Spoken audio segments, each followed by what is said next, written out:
Welcome to the Ranchonomics Podcast, where we empower you to build a better ranch and transform your operations into a thriving business. I'm your host, John Haskell. Let's get started. All right, welcome back to the Ranchonomics Podcast. I'm again joined today by Alex McKiernan and John Locke, and we introduced them in the last episode. This is kind of a continuation of that episode, but we're also going to cover some separate topics. So, John and Alex, welcome. Great to have you guys here today. Thanks. Thank you. You bet. We are going to jump into the fun topic. We talked a little last time about emotions and mindset. We are going to jump in today about mission versus vision versus legacy. And I would like both of you guys, John, I'll let you start to sort of outline us a little bit of what are we talking about when we use those words? What do those words mean and what are they for? All right. Thanks, John. So I'm going to be honest. I've had a little bit of a, not really a grind, but I hear people say mission and vision, mission and vision, mission and vision, and they bring it up in executive link meetings and so on and so forth, and it's mission vision. I'm like, okay, let's back up a little bit. These are two very different things. They're distinct things. And so I think this is a great conversation to have. And I'll start with vision. So if you picture your business or your life as a pyramid, at the very top would be vision. And the reason why vision's at the very top is because the way I define vision is it is your version of success. It is your ideal, what the whole picture looks like, right? Vision looks, it's what we see as perfection for our life or our business. And so if we sit down with people and we start having a conversation and we say, what do you want? What's the answer we're most likely going to get? I don't know. Because this kind of goes back to paradigms and programming and all that stuff. We have been programmed from a very young age to not want things because it's either greedy or it's selfish, right? So to me, that's one of the biggest challenges we deal with when we really do want to change or we want something different. And we take that first step is we actually have to define what that looks like. And that's what your vision is. And I think, I can't remember exactly what book it was in, but I think I picked it up in 10X is easier than 2X. And the wants versus need, how much more important wants are than needs. So I can't overemphasize the importance of figuring out what you want. And your vision is what that is. So if we move from vision to mission, which is something completely separate, but it influences that. Our mission is our purpose. It's why we feel we were put on this earth. You know, the Mark Twain quote, the two most important days of a person's life, the day they're born and the day they find out why. From the research that I've done, that purpose is set in you and it is created, sometime early years through adolescence, and it doesn't change. And the challenge is figuring out what that is, and a couple of resources for that, practical ways that your listeners could do that if they wanted to, is the Find Your Why book. There's Simon Sinek's Start With Why, and then a couple of his coworkers created a book called Find Your Why.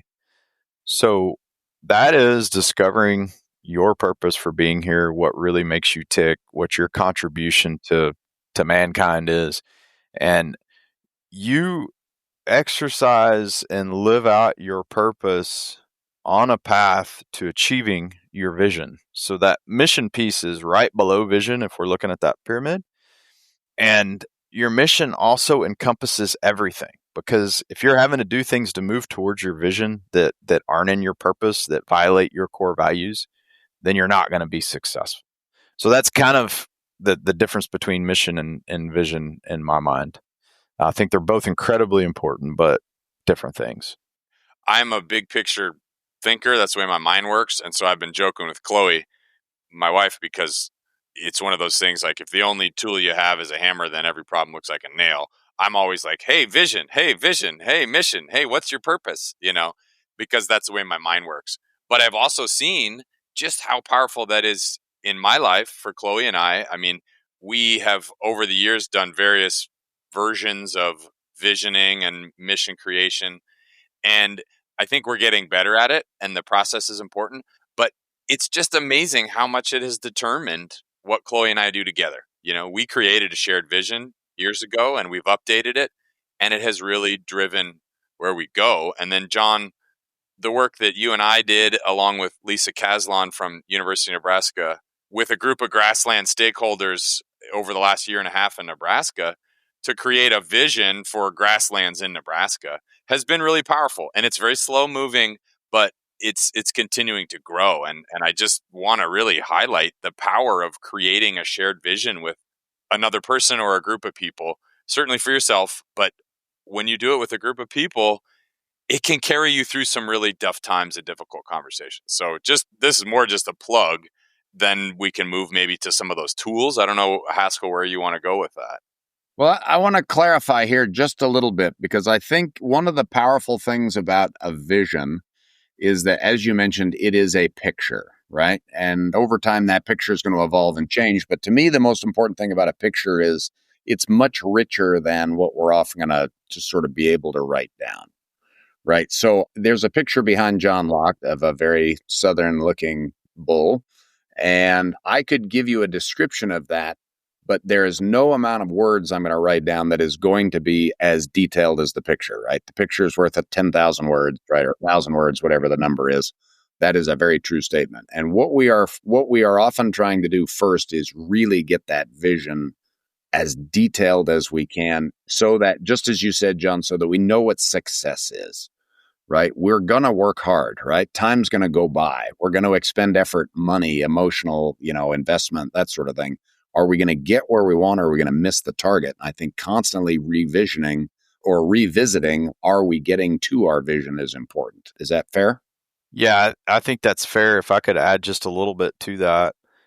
First of all, the bull on the wall behind me, his name's Elmo, and he's pretty much the perfect Brahmin male specimen. He's just not a southern-looking bull. So, but to your point, but again, you and I, a perfect example, you and I see that picture very differently, right? I don't have familiarity with your type of cattle in your type of country.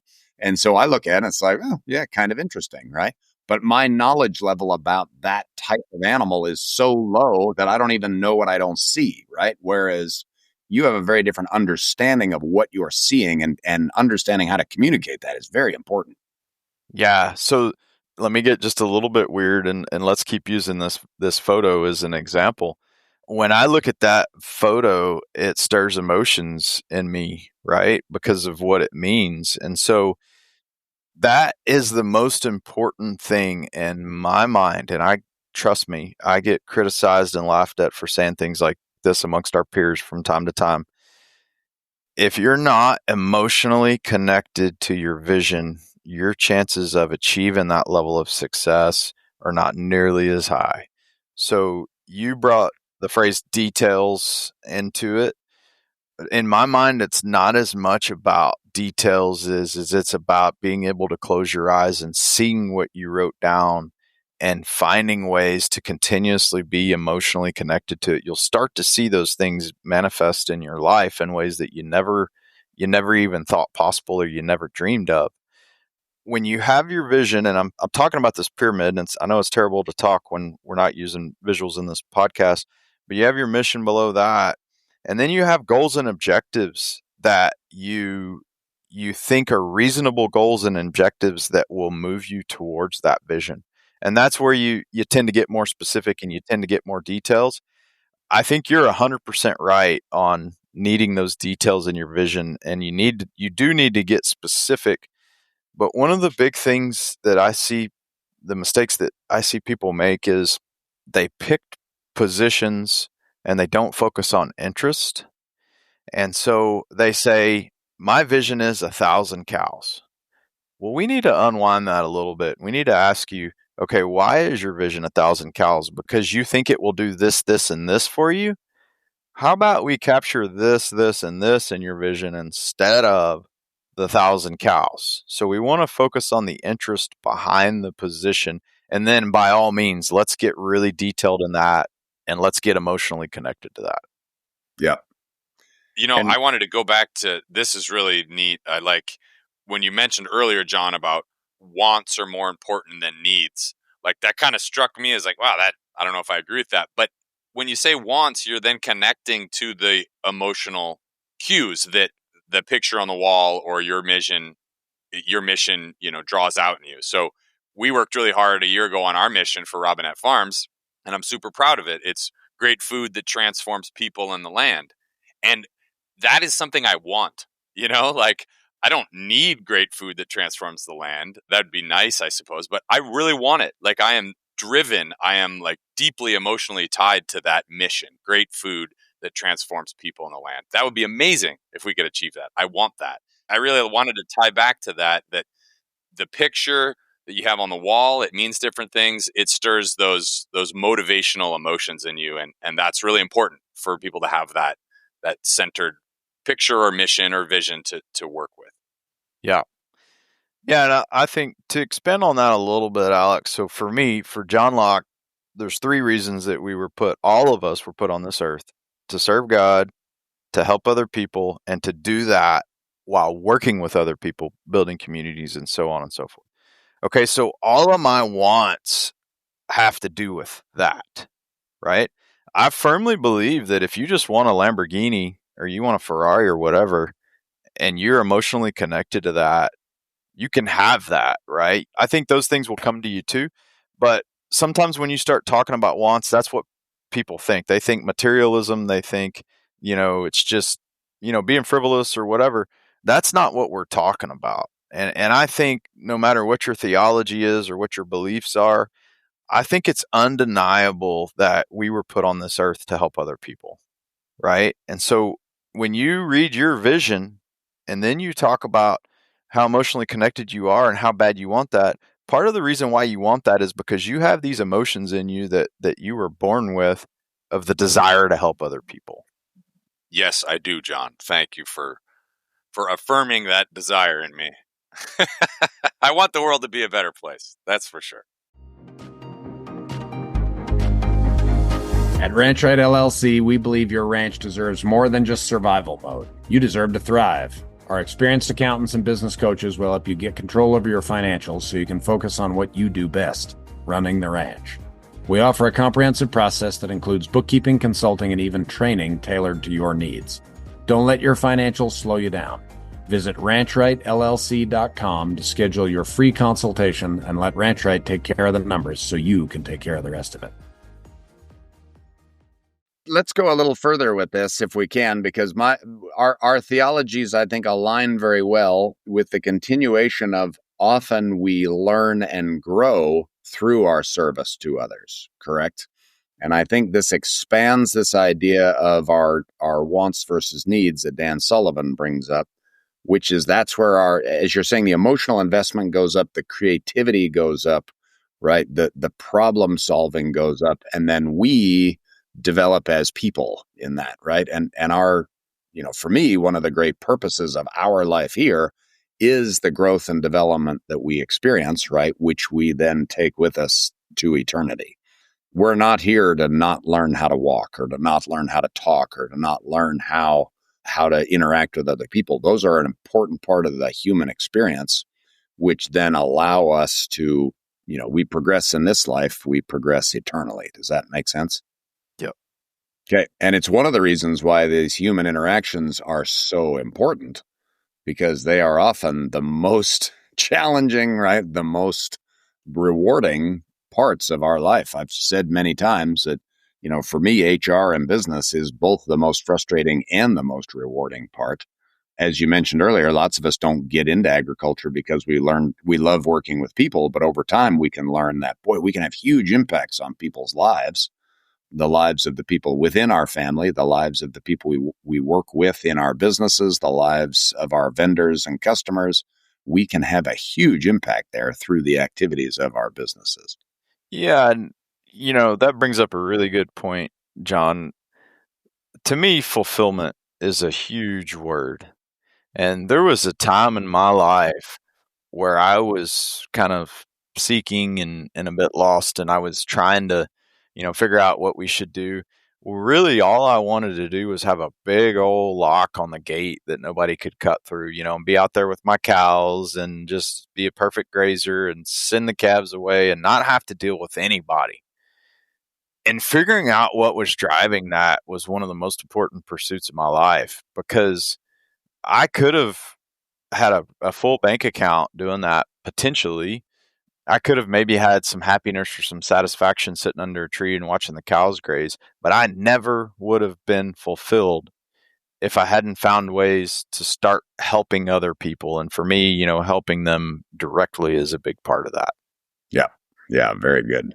Very, very good. And I think that's similar when you talk about, you set out and your purpose is to own a Lamborghini, right? That oftentimes we get to what we think we want at the end and then find out we have to revise because we don't find the fulfillment we're looking for there. So now we have to reconsider and maybe start again, right? Yeah. Yeah. John, what are just some of the, maybe it'd be useful to talk about some of the nuts and bolts tools or processes that you like to use to get families towards some of these mission, vision, legacy, etc. What are the tools that you like to use to help people get there? Yeah, that's a really good question. So vision is probably one of the most important pieces of a lot of this. And the reason why I say that is because if we're even just seeking just a little bit, there's probably a pretty good chance that most of the things we do are aligned with our purpose.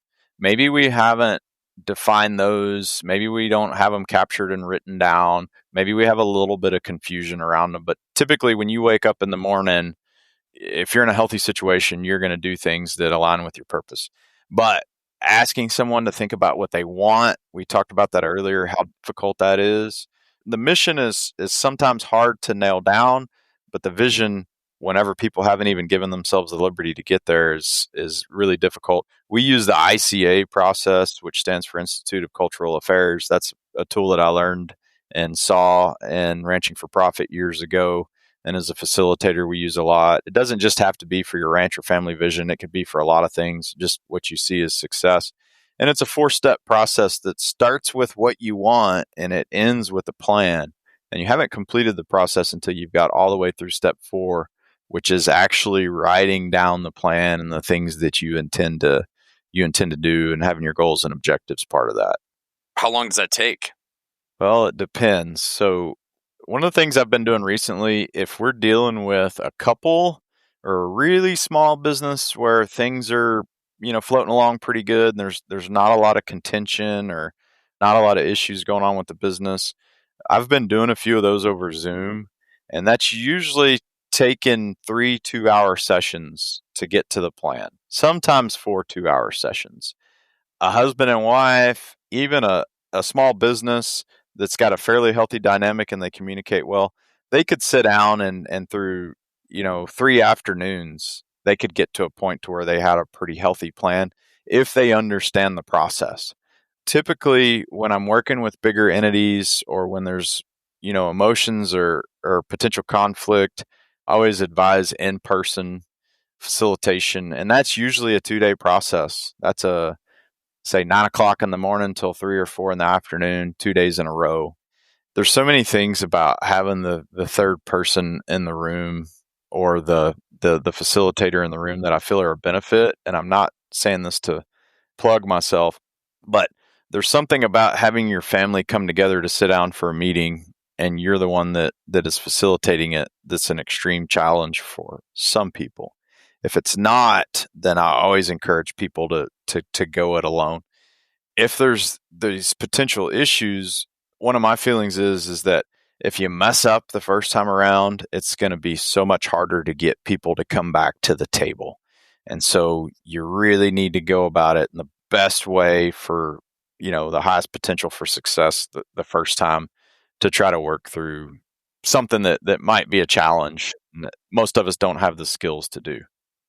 And that in-person, like you're saying, in a high-stakes situation, that in-person situation just allows you to get a much better read of what's going on, right? You can sort of feel that through. It could be a much better situation for being productive. Is that fair?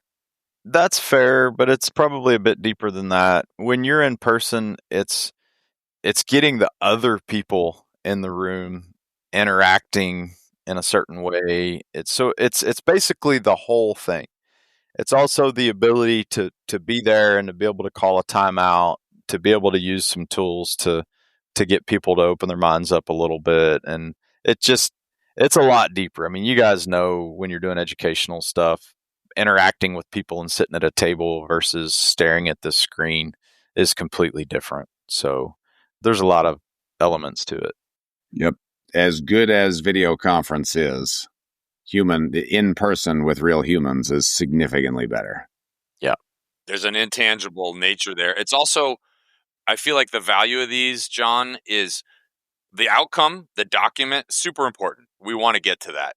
But the experience of doing this hard thing together is also maybe more important, especially, and I don't know if this is true, in situations where there is conflict and difficult relationships or poor communication.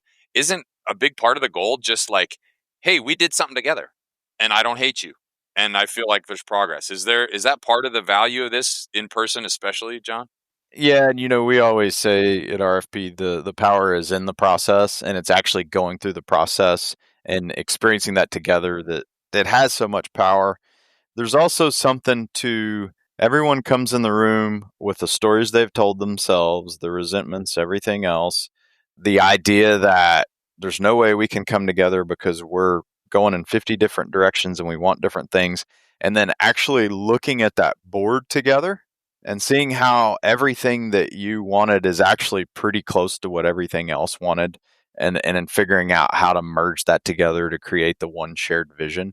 Witnessing that play out is incredibly powerful. Probably the comment I get the most from working with people is we had conversations and we opened up things today that never would have happened if you weren't here.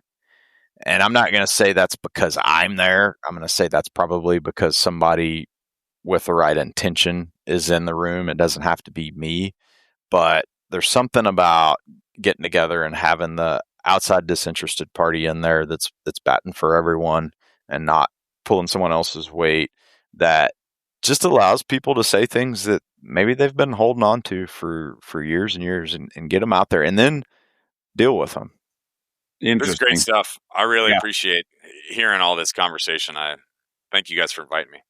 Well, I'm really glad you're here.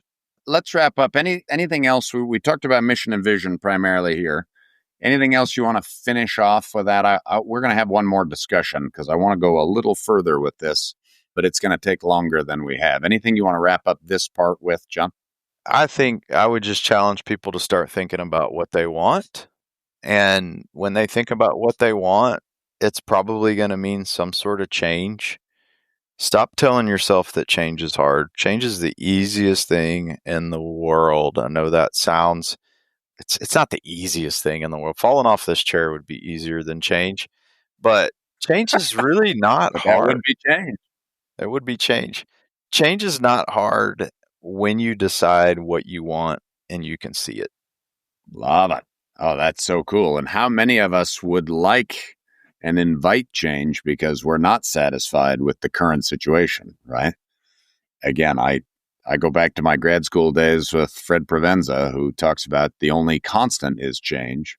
What's fascinating to me is the thing that makes change so hard is our own emotional rigidity, right? That sort of prevents that. And if we're willing to go with it a little bit, boy, change, like you say, it's the easiest thing because it's going to happen no matter what, right?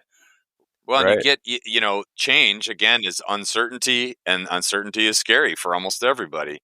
And when you can define what you want, that doesn't mean it's going to happen exactly the way you wrote it on the wall, but at least it feels less uncertain. And now instead of being afraid of that change, you can get excited about that change. We live in a time where AI is exploding into the world, right? And it's fascinating to me to see how there are some who are using it and adopting it very quickly for tremendous creative purpose. And I'm sure there are people that are adopting it for nefarious purpose, but there are a whole bunch of people that are just terrified of what the outcome is, right? And it's fascinating to me because oftentimes technological innovation happens and leads to a better situation, leads to a more productive situation. But boy, at the beginning, all we can be is afraid of it, right? Right. John, I've been nerding out about AI recently, and I'm glad you brought this up because one of the big problems with AI going forward is this thing called alignment, right? Making sure that this superhuman intelligence is aligned with our values. But then you look back at the biggest problems we have is defining our values and defining our want, right? I mean, it goes back to this exact conversation. AI alignment, the reason it's so hard is because we as humans have struggled to define what we want and what is a important. Reflection of us, that the problems are actually a reflection of us. Alex, that's a big accusation. Yeah, sorry. That's awesome. All right, real quickly, where do we find both of you? John, give us your website, your Facebook. My Facebook is JCL Businesses, and my email is johnclocke@hotmail.com. Love it. Alex? RobinetteFarms.com. Very good. We're going to come back for another round of discussion with these two. This is great, guys. Thank you very much. You're really giving me stuff to think about. I appreciate, John, many times you have challenged my thoughts on things, and I really appreciate that challenge. It makes it very interesting for any time we've been together. The ride home is always fascinating. So thank you both, and we will talk again. Thanks, John. Thank you. Thank you for tuning into the Ranchnomics podcast. We hope this episode helped you win today. If you enjoyed this episode, please subscribe and share it with a friend.